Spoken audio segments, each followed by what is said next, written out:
Hi guys, welcome to my channel. Guys, ప్రతి ఒక్కరికి August 15 సందర్భంగా, స్వతంత్ర దినోత్సవ సందర్భంగా ప్రత్యేకించి ప్రతి ఒక్కరికి శుభాకాంక్షలు అండి. అయితే ఈరోజు ఈ వీడియో అన్న క్యాంటీన్ గురించి ప్రత్యేకించి చెప్పుకోవాలండి. ఎందుకంటే మన స్వతంత్ర భారతదేశంలో దాదాపు రోజుకి అనేక రకాలుగా ఆకలి చావులు అయితే ఉన్నాయి. మనకి పేపర్లోనే ఎక్కడో అడపదడప చూడొచ్చు, కానీ మనకి గ్రౌండ్ లెవెల్లోని నెక్స్ట్ ఎక్కడెక్కడ పెద్ద పెద్ద సిటీల్లోని ఆకలి చావులు విపరీతంగా ఉన్నాయి. ఎక్కడైనా ఫంక్షన్ జరిగితే అక్కడికి వెళ్ళి పడికాపులు కాచే పరిస్థితులు కూడా ఉన్నాయి. అంతెందుకు, మన పోలీస్ కానిస్టేబుల్ యాస్పిరెంట్సే మనకి రూముల్లాంటి ఉండి మనకి ఎక్కడైనా ఫంక్షన్లు అయితే అక్కడికి వెళ్ళి భోజనం గురించి చూడడం, ఇటువంటి పరిస్థితులు ఉన్నాయి. మీరు గమనించారో లేదో, నేను రాజమండ్రిలో ఉన్నప్పుడు ఆ విధంగానే కొన్నిసార్లు వెళ్ళడం జరిగింది. అయితే ఇదంతా ఎందుకన్నా చెప్తున్నావు అనేసి మీరు అనుకోవచ్చు. కానీ ఒక ఇంటి నుంచి కష్టపడడానికి బయటికి వెళ్ళిన వ్యక్తి ఏ పరిస్థితుల్లోనూ ఏదో ఇబ్బందుల్లోనూ ఇంటికి రాలేకపోవచ్చు మధ్యాహ్నం పూట. అయితే అతను బయటన ఎక్కువ డబ్బులు వెచ్చించి, అంటే ఒక మీల్స్ తినాలన్నా అతనికి సరిపడేంత ఆహారం అతనికి సరిపడేంత ధరలోనైతే దొరకదు. దానికి దాదాపు 100-200 రూపాయలు వెచ్చించి మనం తినాల్సి వస్తుంది. మనకి డైలీ వేజెస్ కింద లేబర్ ఛార్జెసే 300 రూపాయలు ఉంటుంది. అయితే మనం ఒక్కల కడుపుకే 200 రూపాయలు పెట్టి ఎవరైనా తినడానికి ఇష్టపడతారా? దాదాపు ఎవరు ఇష్టపడరు. అందుకనే చాలామంది మన మధ్యాహ్నం పని చేసుకుని అక్కడ అసలు ఏమి తినకుండా కడుపు మార్చుకునే పరిస్థితులు కూడా ఉన్నాయి. అయితే ఇటువంటి పరిస్థితులు ఉన్నప్పుడు వాళ్ళకి ఆరోగ్యం అనేది ఇటువంటి పరిస్థితులు ఉన్నాయి. చాలామంది కడుపులు మార్చుకొని అల్సర్ వ్యాధులకి, గ్యాస్ట్రిక్ పెయిన్లకి గురైపోతున్నారు. అయితే ఇటువంటి పరిస్థితుల్లోని ఒక పేదవాడి అక్షయ పాత్రగా, ఒక పేదవాడి గిన్నెగా, ఒక పేదవాడి అన్నం గిన్నెగా మనకి అన్న క్యాంటీన్లు అయితే పునరుద్ధరించబడ్డాయి. నిజంగా ఈ స్కీము, ఈ పథకం అనేది ఎంతోమంది డైలీ వేజెస్ లేబర్కి కానీ, ఆకలితో అలమటించుకున్న చాలామంది పనిచేస్తున్న వర్కర్స్ కానీ, లేబర్కి కానీ నిజంగా ఒక అన్నం గిన్నెకన్నా చెప్పాలండి. ఎందుకంటే మనకి 5 రూపాయలు అంటే ఒక టీ తాగే ఒక ధరకి కడుపు నిండే ఆహారం దొరుకుతుందంటే ఎవరికైనా అది సంతోషమే కదండి.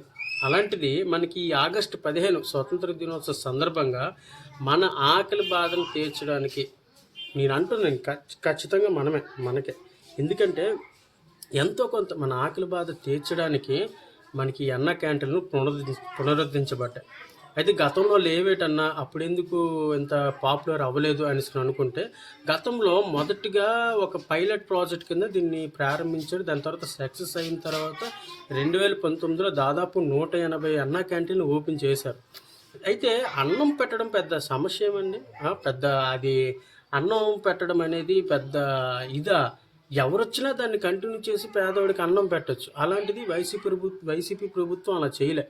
దాదాపు 183 అన్న క్యాంటీన్లు మొత్తాన్ని మూయించేసి అది సచివాలయాల కింద మార్చేసి కొన్ని పంచాయతీల్లో అయితే మున్సిపాలిటీ పురపాలక, నగర పురపాలక సంస్థలు వాళ్ళందరూ ఆక్రమించుకుని దాన్ని వాళ్ళ భవనాల కింద వాడేసుకున్నారు.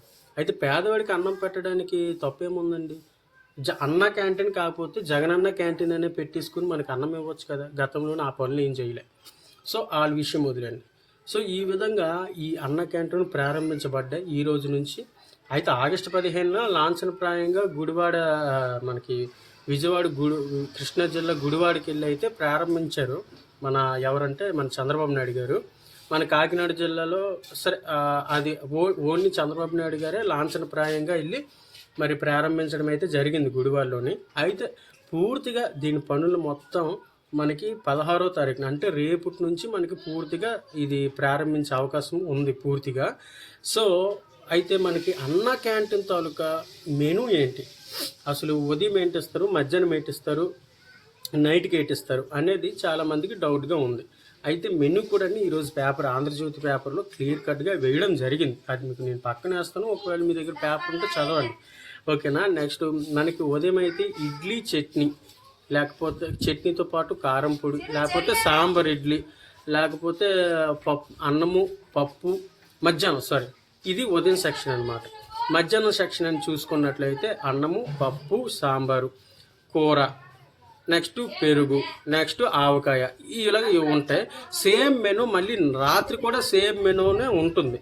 సో ఇదండి ఈ డైలీ మెనూ అనేది. సో గాయస్ అన్నం అనేది పేదవాడికి అన్నం అనేది దానం చేయడం చాలా మంచి ఇదండి. ఎందుకంటే ఇప్పుడు పెరుగుతున్న ధరల్లోని, పెరుగుతున్న ఈ క్షామంలోని, ఈ కరువులోని ఎవరైనా ఇంటికి పిలిచి అన్నం పెట్టగలరా? అలాంటిది అన్న క్యాంటీన్ ఒక విధంగా నిజంగా పేదవాడికి ఒక మంచి అక్షయ పాత్రగానే చెప్పుకోవచ్చు. లేబర్‌కి ఒక అక్షయ పాత్రగానే చెప్పుకోవచ్చు. ఎందుకంటే ఉదయం వెళ్ళి రోడ్ల మీద మరి అన్ని అమ్ముకుని, అమ్మకాలు చేసుకుని, తిరిగేసి చాలా బిజీ కార్యకలాపాలనమాట. ఇటువంటి సమయంలో వందలు ఇచ్చేసి ఏసీలంటూ కూర్చొని నాసిరకమైన ఫుడ్, ఆ చికెన్ ఎప్పుడు తెస్తాడో తెలీదు, ఫ్రిడ్జ్‌లో పెట్టేస్తాడు. ఆ రొయ్యలు ఎప్పుడు తెస్తాడో తెలీదు, ఫ్రిడ్జ్‌లో పెట్టేస్తాడు. అదే తెచ్చి మన మొఖాన పడేస్తాడు. దానికి ఏసీలో కూర్చొని మనం తింటాం 500కి, రూ. 1000కి వెచ్చించి. సో, అటువంటి నాసిరకమైన ఫుడ్ తిని చాలామంది అనారోగ్య పాలైపోతున్నారు. సో, నాకైతే అన్న క్యాంటీన్ అనేది చాలా మంచి స్కీమ్ అండి. మంచి పథకం. పేదవాడికి ఉపయోగపడే పథకం అన్నమాట. అందుకని దీని గురించి ప్రత్యేకించి నేను ఇంత చెప్పాల్సి వచ్చింది. సో, వీడియో మీకు నచ్చినట్లయితే ఖచ్చితంగా లైక్ చేసి, సబ్స్క్రైబ్ చేసి, మొదటిగా ఎవరైనా చూస్తున్నారైతే ఖచ్చితంగా సబ్స్క్రైబ్ చేయమని నేను కోరుకుంటాను. Okay guys, all the best. God bless you. జై హింద్. అన్నట్టు నేను మర్చిపోయాను. అయితే ఇది నా అభిప్రాయం కాదండి. నేను రేపు మా రాజం నియోజకవర్గంలోని నేను అన్న క్యాంటీన్ దగ్గరికి వెళ్తాను. అన్నం క్యాంటీన్ దగ్గరికి వెళ్ళి అక్కడ తింటున్న ప్రజల తాలూకు అభిప్రాయాలు కూడా నేను పెడతాను. సో, మన ఛానల్ని ఫస్ట్ ఎవరైనా చూసినట్లయితే సబ్స్క్రైబ్ చేసుకోండి. ఓకేనా guys, all the best. God bless you.